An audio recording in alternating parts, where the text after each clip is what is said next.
আসলে এনাকে দেখলেই ভালো লাগে, খুব মোটিভেটেড একজন মানুষ।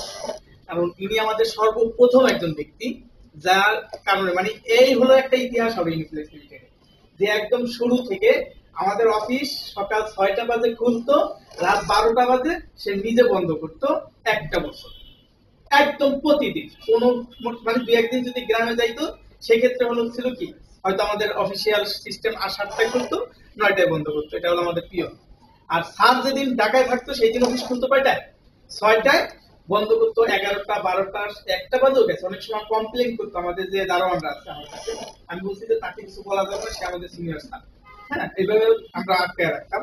যাই হোক, দেখেন এটা বলার কারণ হলো পৃথিবীতে কোনো ব্যক্তি যদি পরিশ্রম করে, পরিকল্পনা মাফিক পরিশ্রম করে, সফলতা মহান আল্লাহ তাকে দিবে দিবে দিবে, এটা দিবেই। দেখেন আজকে আমরা এখানে ইউনিফ্লেক্স লিমিটেডে একটু ভালো করতেছে না, দেখবেন যে একটু ভালো করতেছে তাকেই কিন্তু বিভিন্ন মানুষ ইনভাইট করতেছে না বিভিন্ন প্রতিষ্ঠানে। এর কারণটা কি জানেন? ধরেন একটা গ্রামে, মানে কেউ মাইন্ড করেন না, গ্রামে যদি একটা সুন্দরী মেয়ে থাকে, এর অফার আসে না প্রচুর পরিমাণে, প্রেমের অফার আসে কিনা বলেন তো? কিন্তু এই মেয়েটা কি সবার অফার অ্যাকসেপ্ট করে? কিছু মেয়ে কিন্তু করে। এখন দেখেন যে করে সে কি, সে কিন্তু খারাপ একটা মেয়ে, তাই না? কারণ আমি সুন্দরী, আমি কাজ জানি, আমার কাছে অফার আসবে, এটা স্বাভাবিক। কিন্তু আমি অ্যাকসেপ্ট কোনটা করব সেটা আমাকে আল্লাহ বিবেক দিছে, আমাকে জ্ঞান দিছে, আমাকে ধর্মীয় জ্ঞান দিছে, আমার ফ্যামিলি আছে, আমার অভিভাবক আছে, তাদের সাথে জেনে শুনে বুঝে আমি কি করবো, অ্যাকসেপ্ট করবো, নাকি ভাই? যে একটা প্রতিষ্ঠানে অ্যাকসেপ্ট করে, একটা প্রতিষ্ঠান নিয়ে ধ্যানে খেলে কাজ করে, আলহামদুলিল্লাহ আমি মনে করি ওই ব্যক্তি সাকসেস হয়।